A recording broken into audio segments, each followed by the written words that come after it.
What's up YouTube, Dal here from Zephyrwargames. Today bringing you Aiden's Flundereeze deck profile. So obviously this is the second, well I say second, when you look at Bode, you kind of look at Sword Souls and then these. Now the best thing about these is this is actually a cheaper option to Sword Souls. Sword Souls is obviously like a £400 deck, whereas this can be built a lot cheaper. You can get M-Pengs for about £15 and you can get the Snolls for about the same price as well. The only issue with this deck in comparison with the Sword Soul is you need to get a lot more cards that weren't originally in the deck. Stuff like Riser and Mist Valley are the most kind of sought afters that you're going to need.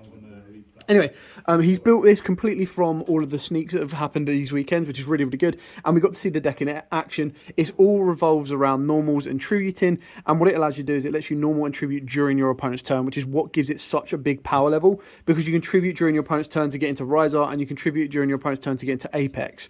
Not to mention the barrier statue, you can drop that on your opponent and it doesn't affect you at all. So with all of that out of the way, let's get into the profile and start off straight away with the boss monster of Flundereeze, which is 2 of the M Penguin. So if it is tribute summoned, you get to add a Flundereeze spell or trap from your deck to your hand. Then immediately off this effect resolves, you can normal summon 1 monster. While this tribute summon card is in the monster zone, your opponent cannot activate the effects of special monsters they control in a tap position. Once per battle during damage calculation, if this card battles an opponent's monster, quick effect, you can banish 1 card from your hand. That opponent's monster's current attack becomes half until the end of the turn. So it's a 2700 beta that just makes it even harder for your opponent to beat over it. And then off the back of that, most of your Flundereeze cards don't mind being banished, and they can actually recycle themselves quite nicely. Like I was watching one of Aiden's games, and he ended up doing a Riser and an Apex during his opponent's turn, and then ultimately recycled all the cards he had just banished. The other 2 boss monsters, of course, are Riser the Mega Monarch and Mist Valley Apex Avian. Now, I don't agree with the fact that he's cut the Schnaul out completely. It's basically another boss monster of the Flundereeze that Book of Moons everything. I get why it's not in here, because ultimately you want to minimize your high levels, going with M-Pengs that you can recycle, and then obviously your Risers and your Mist Valleys. Once you get these on the board, your opponent should pretty much be losing from that point on. But the Schnaul basically lets you Book a Moon of your opponent's stuff. The Riser, what makes it so good is you can tribute summon it by tributing a single tribute summoned monster. So rather than requiring 2 tributes, it only requires 1. If it's tribute summoned, you get to target a card on the field and 1 card in either player's graveyard. And if this card was summoned by tributing a wind monster, you can target an additional card on the field. So you get to place the first targets on top of the deck in any order, and then after that, return the additional target, if any, to the hand. So it's basically a compulse if it was tributed by tributing a wind monster, which most of your cards will do. And when you summon this down, you want to make sure you're tributing a wind. And then its base tribute summon effect is that it gets to spin 1 back and put 1 back from the grave. So sometimes if your opponent's got a grave effect they're relying on for the next turn, you put that back into the deck, and then they're kind of like, yep, oops, ow. Then, of course, we've got what cards we were expecting to be higher rarities in form of secret. I'll try and dodge the glare where at all possible. So we've got triple Rabina. So if this face-up card would leave the field, you banish it instead, and you can only use each of the following effects once per turn. You can't special summon during the turn you activate this effect, which is fine because you're going to be using it as normal summons anyway. If this card is normal summoned specifically, you get to add a level 4 or lower winged beast monster from your deck to your hand. Then immediately after this effect resolves, you can normal summon 1 winged beast monster. If a winged beast monster is normal summoned to your field, while this card is banished, you get to add this card back to your hand. So that's where the recycle comes into play. And then as you're asking me, well, what cards do you search? Well, you can search your Eagle or Eaglin.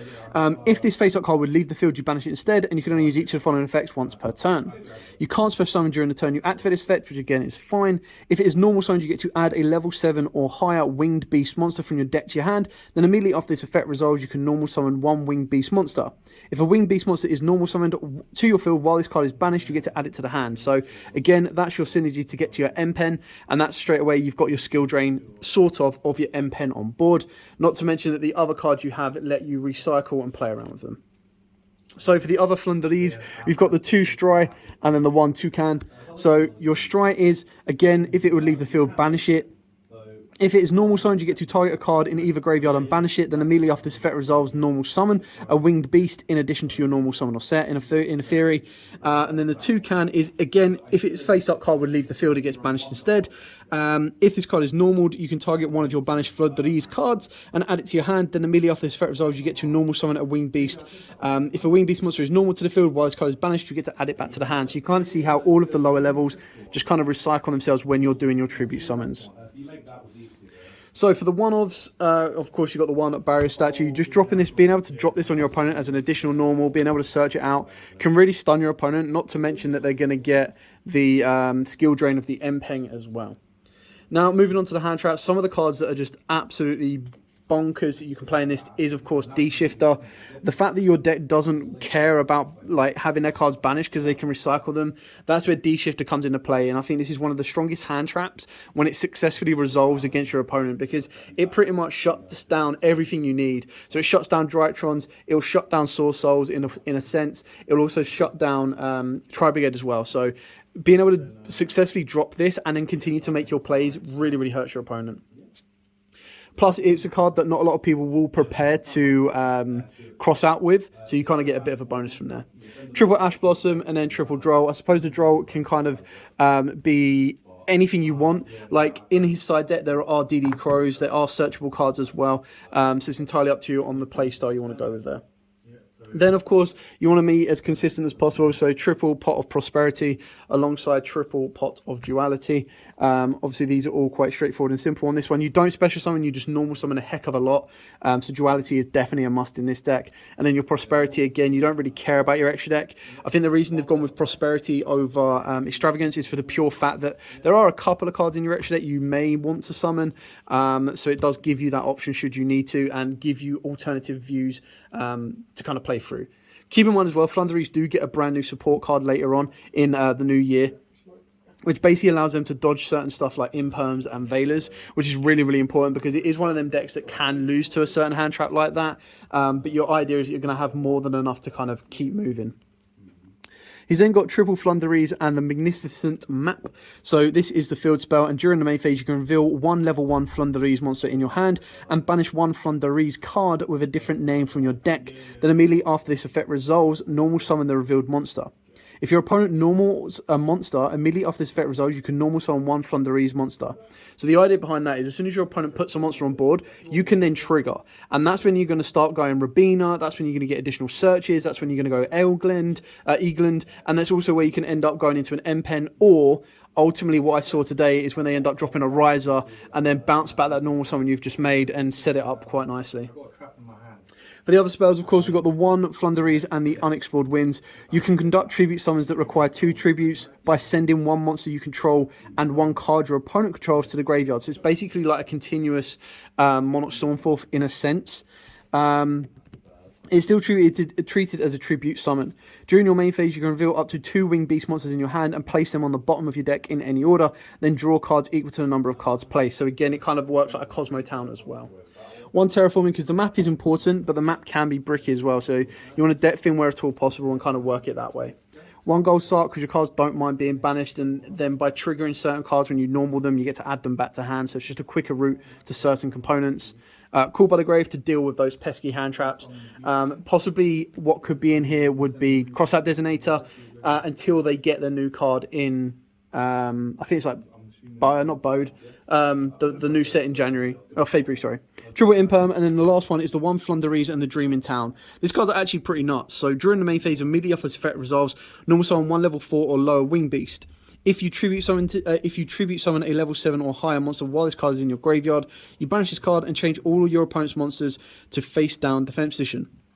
So again, it's like a trap card, a Book of Moon, but it also gives you that additional normal summon. So speaking about that turn that I watched Aiden play, his board had M-Pen on it, but then ultimately, because he ended up using the field spell, he ended up using this, his board ended up being Mega Monarch, and then he had the barrier statue in play. So then what he ended up doing was he ended up tributing off the barrier statue and went into Mist Valley. So his end board was pretty mad, because it was like these 3 boss cards after already putting his opponent under a very nice lock of the barrier statue. So you can kind of see where it comes from. Moving on to the extra deck, like I said, the extra deck isn't as reliant or as heavily focused, but it does give you more to kind of consider and play around with. So we've got 2 of the Lyrilless Promenade Thrush. 2 level 1 monsters, gains 500 attack for each material attached to it, and once per turn you can detach a material from this card to target a spell track your opponent controls, shuffle it into the deck. At the start of the damage step, if another monster you control battles, you can detach any number of materials from this card.